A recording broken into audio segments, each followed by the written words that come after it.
이재명 정부가 출범 넉 달 만에 벌써 세 번째 부동산 대책을 내놨습니다. 서울 전역과 경기 12개 지역을 3중 규제로 묶는 무차별적이고 전면적인 고강도 부동산 대책을 내는 건데요. 당장 내일부터는 25억 원이 넘는 아파트는 대출을 최대 2억 원까지만 받을 수 있게 됩니다. 취재 기자와 자세한 이야기 나눠보겠습니다. 건설사회부 방서우 기자 나와 있습니다. 방 기자, 벌써 세 번째 부동산 대책입니다. 문재인 정부 때보다도 더 강력한 거 아닙니까? 네, 그렇습니다. 지금 이재명 정부가 출범 넉 달 만에 내놓은 이번 대책은 서울 수도권 27곳을 이제 조정 대상 지역과 투기과열지구 그리고 토지거래 허가구역까지 3중 규제 지역으로 묶고 여기에 금융 규제까지 강화하는 것이 핵심입니다. 이 3중 규제 지역에는 기존 규제 지역인 서울 강남 3구와 용산구를 포함한 이 서울 25개 자치구 전체와 성남 분당 그리고 과천으로 대표되는 한강 이남 경기도 12곳이 포함됩니다. 서울 수도권과 지방광역시 일부가 조정 대상 지역 그리고 투기과열지구로 동시에 지정된 적은 있어도 이렇게 구 단위를 넘어서 시 단위로 토지거래 허가구역까지 광범위하게 묶인 적은 이번이 처음입니다. 김윤덕 국토교통부 장관의 설명으로 듣겠습니다. 현재 주택시장은 한강 인접 지역의 시장 불안이 주변으로 확산되고 있으며 글로벌 금리 인하 기조와 수급 불균형 하에서 주택시장으로의 자금 유입 우려가 증가하고 있습니다. 이에 정부는 주택시장의 불안을 조기에 차단하고 보다 생산적인 부문에 자본이 투자될 수 있도록 선제적으로 대응하고자 합니다. 네, 이렇게 3중 규제 지역이 되면 어떤 점이 달라지게 되는 겁니까?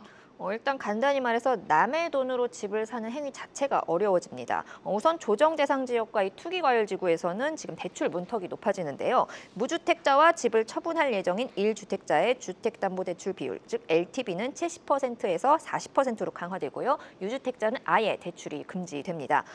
여기에 또 6.17 대책에서 최대 6억 원으로 낮아졌던 주택담보대출 한도도 주택가격에 따라 2억 원까지 줄어들 수 있습니다. 김보미 기자가 자세히 정리해봤습니다.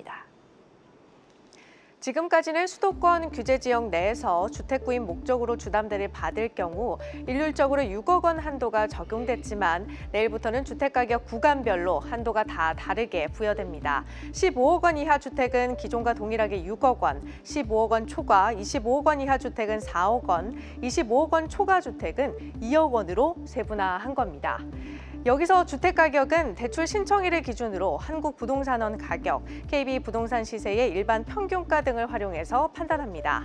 스트레스 금리도 상향 조정됩니다. 스트레스 금리는 DSR 산정 시 대출 금리의 일정 부분 가상금리를 더해서 계산하도록 하는 제도인데요.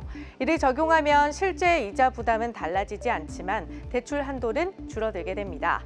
지금까지는 지역에 상관없이 대출 금리의 최소 1.5%를 가산했지만 내일부터는 수도권 규제 지역 내 주담대에 한해 최소 3%를 더해 DSR을 계산하게 되는데요. 이렇게 되면 최대 15%가량 대출 한도가 줄어들 수 있습니다. 구체적으로 보면 연소득 1억 원인 A씨가 30년 만기 원리금 균등 상환 조건으로 금리 연 4%의 규제 지역 내 주택을 담보로 변동금리형 주담대를 받을 경우 기존에는 최대 5억 8,700만 원까지 한도가 남았지만 내일부터는 5억 100만 원으로 대출 한도가 약 8,600만 원, 15%가량 줄어들게 되는 겁니다. 이외에도 당국은 1주택자가 수도권 규제 지역에서 임차인으로 전세 대출을 받는 경우 이자 상환분을 DSR에 반영하기로 했는데요. 다만 이 부분은 1주택자의 수도권 규제 지역 내 전세 대출 한도가 이미 2억 원으로 묶여 있어서 그 영향은 미미할 것이란 전망이 나옵니다. 지금까지 뉴스 브리핑이었습니다. 네, 이렇게 대출 한도도 줄어드는 한편 또 다주택자의 경우는 지금 취득세 세율이 조정 대상 지역 2주택자는 8% 그리고 3주택자는 12%로 각각 급등합니다. 양도소득세가 중과되는 한편 이 장기 보유 특별공제 혜택도 배제되는데요. 이 조치는 지금 내년 5월까지 한시적으로 유예된 상태이긴 합니다. 일단 지금 이렇게 대출 받기가 어려워진 상황에서 지금 갭 투자까지 못하게 됐습니다. 규제 지역 27곳 모두 토지거래 허가구역으로 묶였기 때문에 주택 매수를 위해서는 관청의 허가를 받아야 하고요. 또 2년간 실거주 의무가 부과됩니다.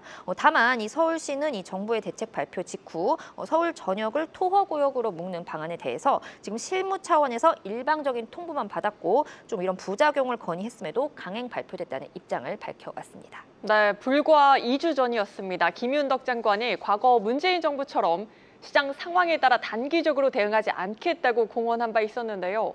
갑자기 말을 바꿨습니다. 그만큼 시장 불안이 심해졌다고 봐야 될까요? 네, 그렇습니다. 지금 이재명 정부 출범 이후 좀 두 차례의 대책에도 집값이 잡히기는커녕 좀 수도권 전반으로 상승세가 확산될 조짐을 보이고 있는데요.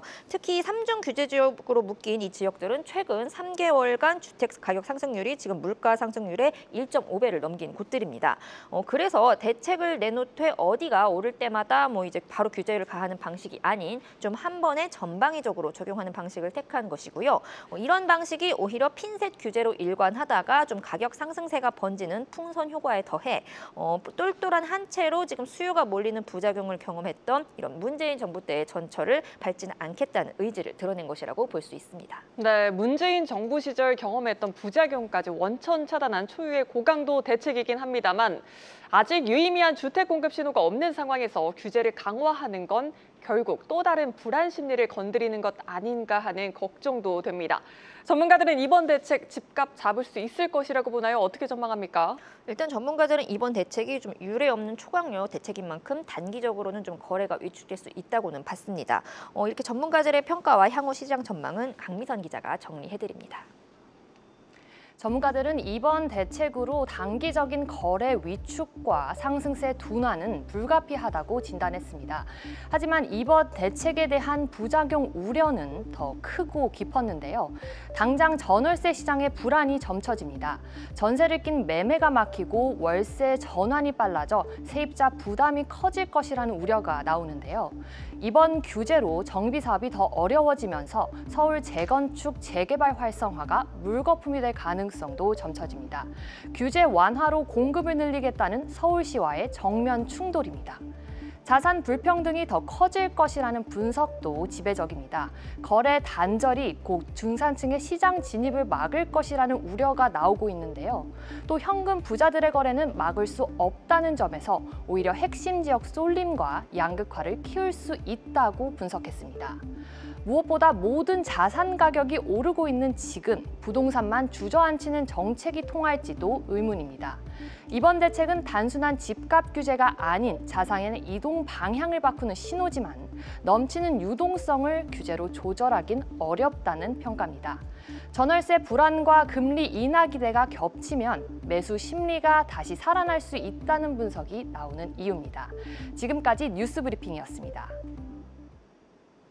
네, 정리하면 좀 단기 불장은 잡힐지언정 지금 대출 의존도가 낮은 이 현금 자산가 중심으로 거래가 이루어지면서 이제 거래량은 줄지만 이제 그 거래가 좀 신고가 거래로 이어지는 그런 좀 괴리가 발생할 수 있고요. 무엇보다도 지금 집값에 따라서 대출금이 차등 규제가 되는데 이렇게 되면 사실상 정부가 이제 상급지부터 하급지까지 정해준 셈이라는 지적도 나옵니다. 현재의 똘똘한 한 채 선호가 지금 천재적 한 채 또 양극화에서 초양극화로 시장 불안이 더욱 심화될 수 있다는 우려가 나오는 이유이기도 합니다. 특히 이번 대책에는 빠졌지만 향후 보유세 인상 등의 세금 규제까지 예고된 만큼 당분간 집을 사기도 팔기도 어려워질 것이라는 전망입니다. 네, 잘 들었습니다. 건설사회부 방서우 기자였습니다.